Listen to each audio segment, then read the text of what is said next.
Olá pessoal, esse vídeo é para a gente atualizar sobre o CAFOF 11, fundo de fundos, tá? Da Quineia, o valor atual em R$ 75, nas suas máximas ali já esteve em R$ 93, na mínima R$ 64. Se a gente pega o gráfico de 6 meses, ó, consegue ver que desde a sua mínima ali em fevereiro já subiu ali 16%, tá?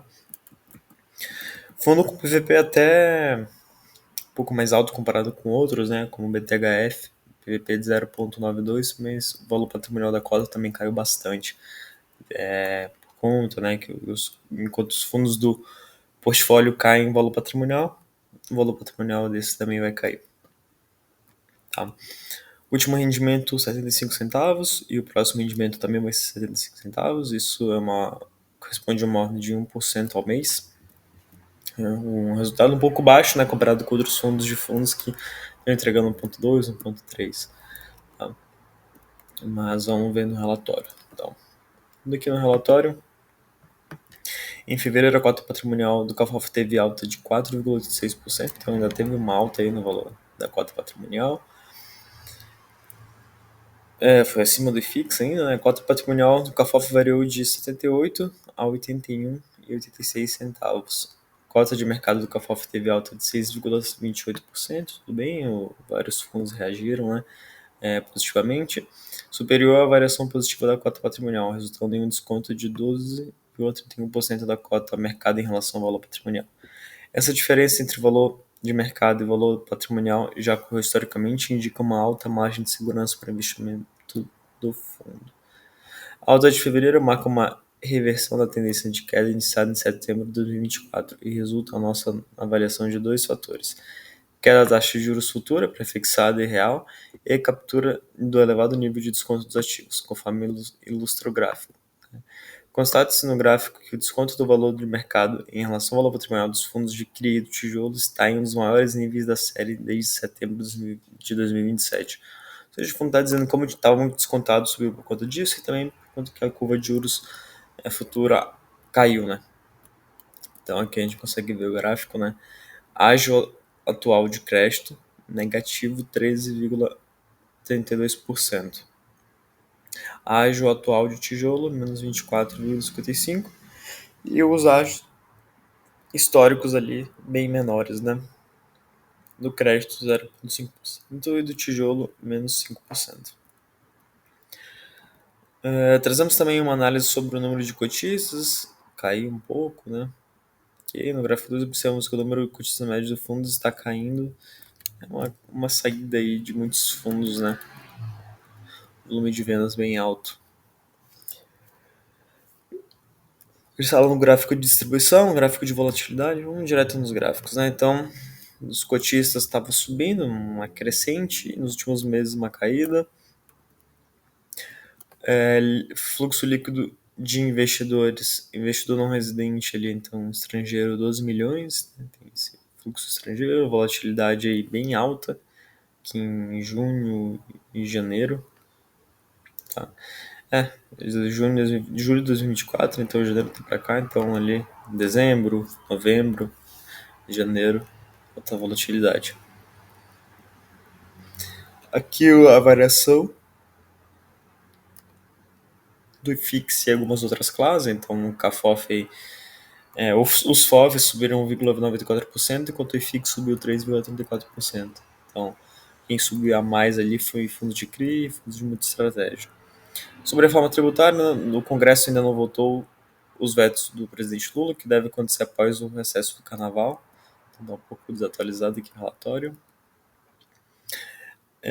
Não verificamos mudanças estruturais na situação fiscal do Brasil em fevereiro. Se o leitor desejar se aprofundar em projeções para a dívida pública, vamos conferir o relatório de acompanhamento fiscal. Tá, legal. Esse cenário em mente, adquirimos em fevereiro 2,07% do patrimônio do CAFOF em fundos de CRI, com boas projeções de resultado e nível de preço atrativo.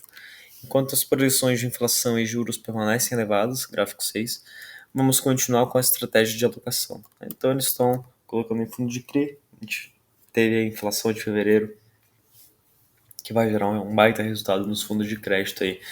se não nesse mês, no mês seguinte. Depende aí se é M mais 2 ou M mais 3. Taxa pré-fixada, real, inflação implícita. Então, indicadores estão bem altos. O fundo de crédito hoje está pagando muito bem. Tá? Composição do rendimento, que a gente consegue ver até o guidance, 0,70, 0,80. O fundo está entregando ali no meio, né? 0,75 centavos. Tem uma reserva acumulada de 0,33. Então tá tranquilo aí. Informações contábeis. Então, a gente tem aqui fevereiro, receitas de FIIs, 5 milhões, receita financeira, 180, receita em CRI, 354, resultado líquido da alienação de cotas. Nos últimos meses eles estavam tendo prejuízos, né? Estavam vendendo aí alguns FIIs, esse mês não venderam, mesmo assim o resultado continuou baixo. Tá? Resultado mensal, 5 milhões e 300 mil, distribuição 5 milhões e 200. Distribuiu até um pouco menos do que, né, teve de resultado. A gente consegue ver até no mês de janeiro, por exemplo, que ele distribuiu mais do que o resultado, por conta que teve o prejuízo, né, com os fundos imobiliários. Já esse mês foi um pouco mais em linha, conseguiu guardar um pouco de reserva. Retorno total, que é questão de performance, desempenho, pra gente pular, alocação no fundo, tipo de alocação no fundo, né? Então, o tipo de ativo, a maioria é fundo imobiliário, 93%, tem um pouco em CRI, tem um pouco em caixa. De forma imobiliária e caixa, a gente tem 48%, e de forma tática, 52%, né? Que é para giro, para gerar ganho. Por categoria, a maioria ali é fundos de CRI. Então, eles estão comprando mais fundos imobiliários de CRI, de crédito, né? Pelo aumento macroeconômico aí, e pelos indexadores no, com as taxas mais altas historicamente. Movimentações do mês, né? FIIs de CRI comprou aí 2,07%, residencial 0,18%, escritório 0,02%, total 2,26%.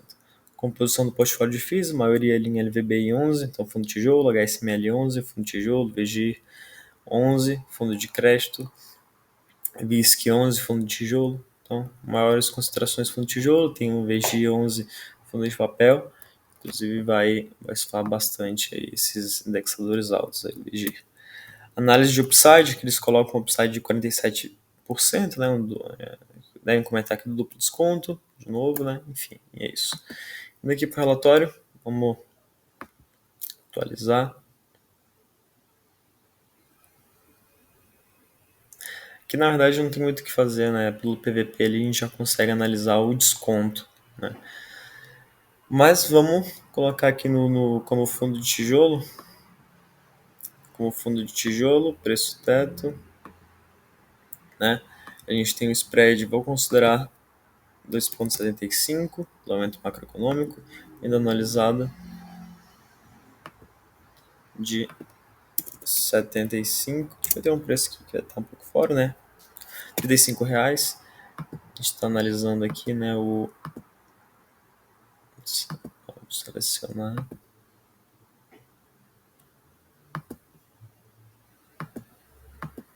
Selecionar o CAFOF.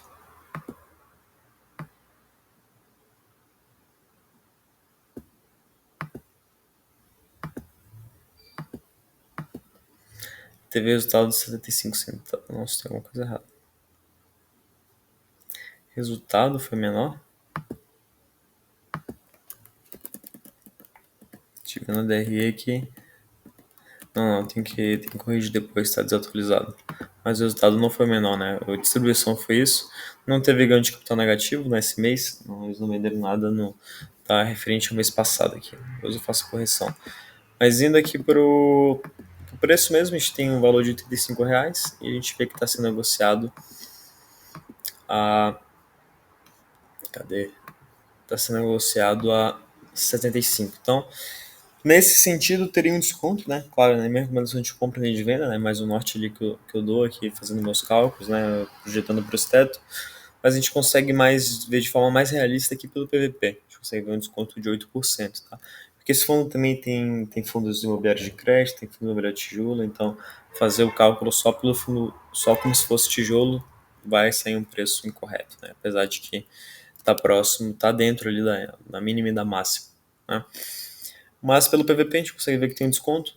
No relatório gerencial eles mostram duplo desconto também, então o fundo ainda continua no ótimo preço de compra. Não é nenhuma recomendação, dependendo da estratégia de cada um, pode estar valendo a pena. Obrigado pela atenção, pessoal. Tenham um ótimo dia. Até o próximo vídeo.